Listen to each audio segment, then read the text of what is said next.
이번에는 지도학습에서 베이즈주의자 모델에 대해서 알아보겠습니다.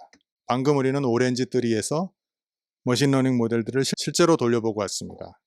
이 베이즈주의자의 이론은 어떤 것이냐 한번 살펴보겠습니다. 참고로 이 책에서 베이즈주의자 이론이 가장 복잡하고 깁니다. 그래서 여러분 은근과 끈기를 가지고 따라와 주시기 바랍니다. 베이즈주의자들의 머신러닝, 베이즈 사제의 성당에서 블라블라블라 세상을 움직이는 정리, 베이즈주의자들의 구호는 사후확률입니다. 우리 책에서는 이렇게 재밌는 비유를 하나 들었고요. 구호2는 데이터를 더 많이 라고 합니다. 베이즈 정리 수식은 이건 기본적인 통계 수식인데요. 조건부 정리, B가 일어났을 때 A가 일어날 확률은 아무 조건 없을 때 A가 일어날 확률 곱하기 A가 일어났을 때 B가 일어날 조건부 확률을 아무 조건 없을 때 B가 일어날 확률로 나눈 것, 그 값을 요 뒤에다 놓고요. 그걸 곱하기를 하는 겁니다. 처음 베이즈 정리를 보면 굉장히 헷갈리지만 나중에 자꾸 보면 아 그렇구나 라고 이해하시게 됩니다. 베이즈 정리가 여러분 머릿속으로 이해하기가 그렇게 쉬운 정리는 아닙니다. 자, 베이즈 정리의 뜻은 새로운 증거를 얻었을 때 가설에 대한 믿음의 정도를 갱신하는 간단한 규칙이라고 뜻을 말하고 있고요. 위 수식에서 A가 일출이고요. B가 동이 틉니다. 이거 한번 해석을 해볼까요? 동이 텄을 때 일출이 될 확률은 아무 조건 없이 일출이 됐을 때 확률 곱하기 요 뒤에 조건들을 곱하는 것입니다. 이게 무슨 의미가 있어? 라는 생각이 들지만 사실은 이것들을 병이 걸렸을 때 그것이 독감인지 열이 났을 때 그것이 독감인지를 알아보는 수식으로는 굉장히 의미가 있습니다. 천천히 알아보겠습니다. 베이즈 수식은 머릿속으로 인지적으로 이해하기가 그렇게 쉽지는 않습니다. 자, 만약에 새로 얻은 증거가 가설하고 일치하면 가설이 오를 가능성이 올라가고요.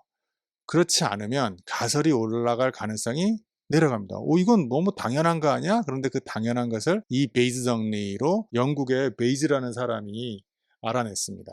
사실은 놀라운 거죠. 내일 해가 떠오를 확률 한번 볼까요? 철학자 라플라스의 대답은 사실은 저는 이 내일 해가 떠오를 확률을 벌고도먼 대학교 시절에 통계학 수업에서 틀렸습니다. 그래서 통계학 점수가 별로 안 좋았는데요.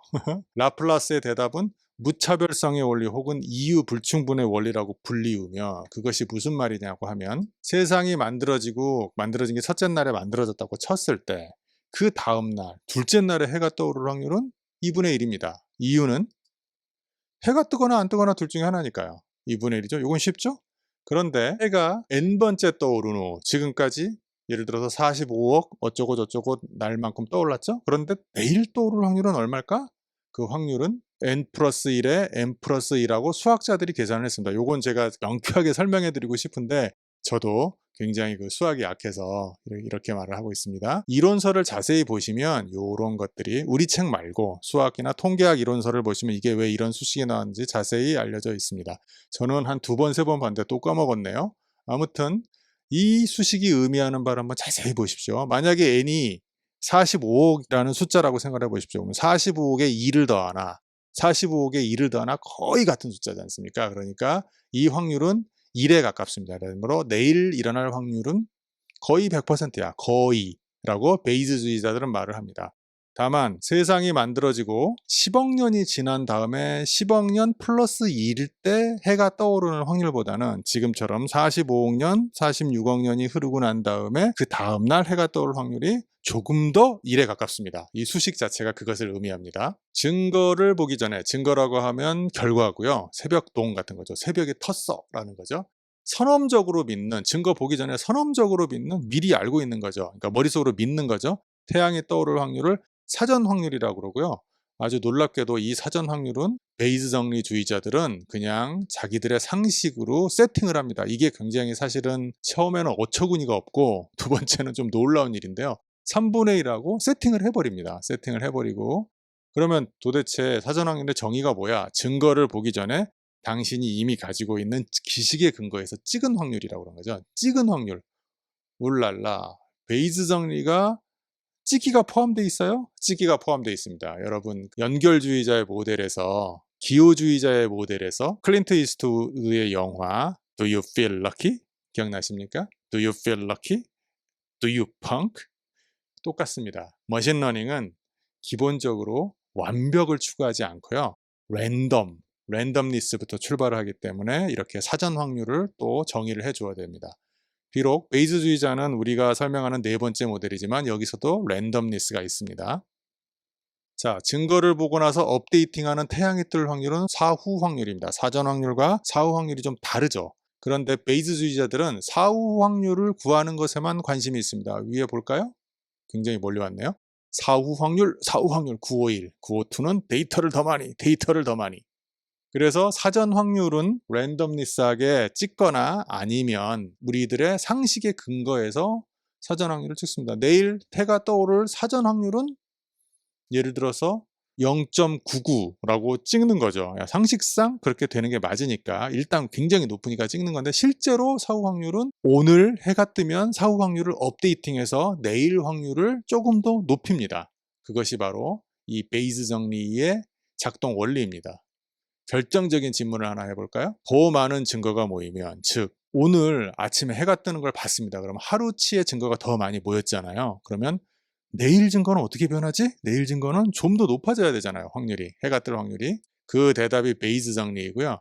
원인, 일출에서 결과, 해가 뜨면 동이 트죠. 뭐 당연한 얘기 같은데 해가 뜨면 동이 틀 가능성이 더 높을수록 거꾸로 그 결과가 일어났을 때 원인인 일출이 원인일 가능성이 높다. 다시, 동이 텄을 때 일출이 원인일 가능성이 더 높다.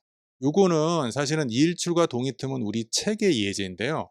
이거보다는 원래 베이즈 정리가 전염병을 예측하기 위해서 만들어진 정리입니다.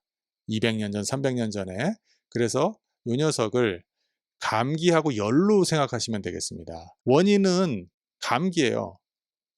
독감이라고 하겠습니다. 원인은 독감이에요.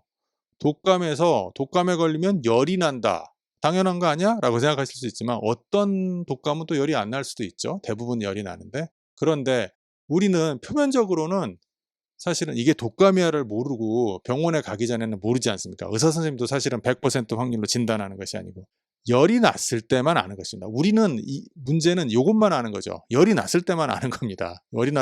그것만 알기 때문에 열이 났어. 난 지금 열이 일어났어. 우와우. 그때 여러 가지 원인이 열이 났을 때 예를 들어서 어디 열받아가지고 화가 나가지고 열이 날 수도 있잖아요. 그런데 그게 독감일 원인일 가능성을 추정하는 것이 베이즈 정리입니다. 다른 조건이 동일하다면 원인, 일출, 즉 독감의 사전 확률이 클수록 원인의 독감의 사후 확률도 크다라는 것이죠. 사전 확률은 찍는 거라고 말씀드렸고요. 사후 확률은 계속해서 업데이팅하는 것입니다. 오늘의 증거가 나타나면 또 업데이팅해서 내일 써먹어야죠.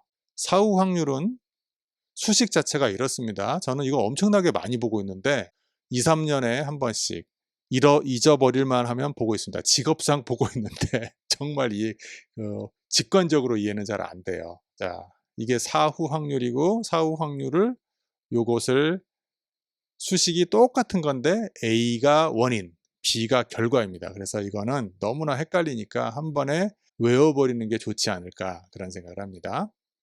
이 베이즈 정리의 해석은 이것입니다. P 원인, 바 결과.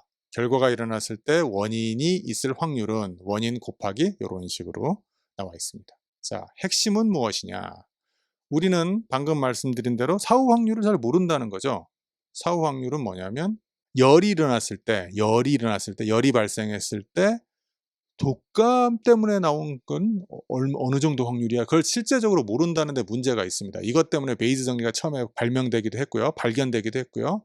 자, 제가 요 말이죠. 열이 있을 때 독감이 걸릴 확률을 잘 모른다. 독감이 원인일 확률을 잘 모르는 거죠. 그런데 거꾸로 원인이 있었을 때 결과는 잘 압니다. 예를 볼까요? 독감에 걸리면 열이 날 확률은 잘 아는 거죠. 자, 그래서 이 상황에서 베이즈 정리를 적용합니다. 잘 아는 것에서 잘 아는 것은 요거. 독감에 걸리면 열이 날 확률은 잘 아는데 실은 요걸 잘 모릅니다. 열이 나는데 이게 독감 때문이야는 잘 모릅니다. 그래서 잘 아는 것으로부터 잘 모르는 것을 유추해내는 것이, 추정해내는 것이 베이즈 정리입니다. 여기서 경험으로 어림잡아 추측하는 발열 확률을 넣어야 되는데 이게 베이즈 정리의 사실은 큰 약점입니다.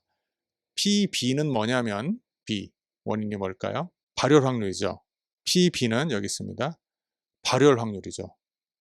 이건 굉장히 어려운 게 저보고 당신 평생의 발열 확률이 얼마야? 라고 그러면 저도 지금부터 계산을 해야 되죠.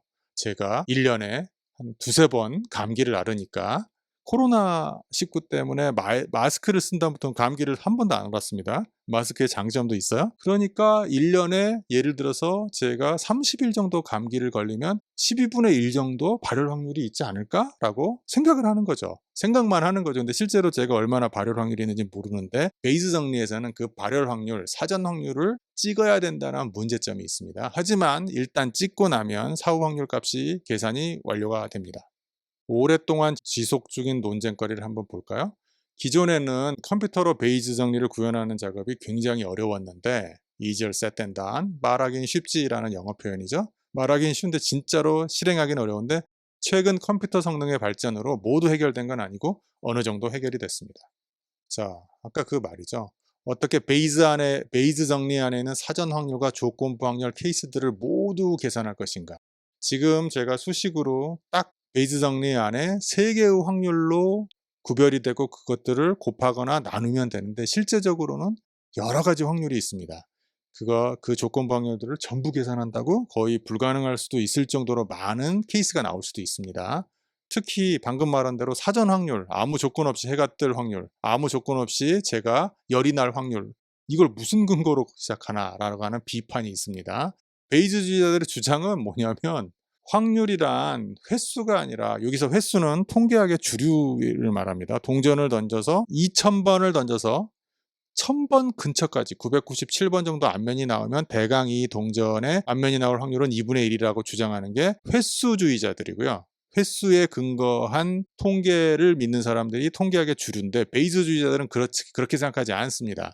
베이즈주의자들은 좀 약간 이단하죠. 확률이란 주관적인 믿음의 정도라고 주장합니다. 놀랍죠? 확률값을 어떻게 정할지는 당신에게 달려있다라고 베이즈주의자들은 주장합니다. 즉, 제게 열이 날 확률은 제가 방금 12분의 1쯤 되지 않을까라고 그냥 무책임하게 제가 한번 말해봤잖아요. 그냥 그렇게 쓰라는 거죠. 참 놀랍습니다. 그리고 당신의 사후 믿음, 사전 믿음이 아니고요. 이 사후 믿음을 구하기 위해서 당신의 사전 믿음을 새로운 증거들로 계속 갱신하라는 겁니다. 뭐냐면, 그래, 내가 열이 날 확률은 12분의 1이야 라고 생각을 했는데 다음날 일어나 보니까 제가 열이 안 났어요. 그러면 그 12분의 1에서 조금 더 떨어져야 된다는 겁니다. 그리고 그 다음날 또 열이 안 나면 조금 더 떨어뜨리라는 겁니다. 이거를 베이즈의 크랭크 돌리기라고 알려져 있고요. 크랭크는 아마 이렇게 뭘 돌리는, 빙빙빙빙 잡아서 돌리는 것 같습니다. 자, 그래서 제가 자주 사용했던 예처럼 퀴즈쇼, 제펄디나 장학 퀴즈 같은, 지금은 없어진 장학 퀴즈, 제펄디는 지금도 있습니다.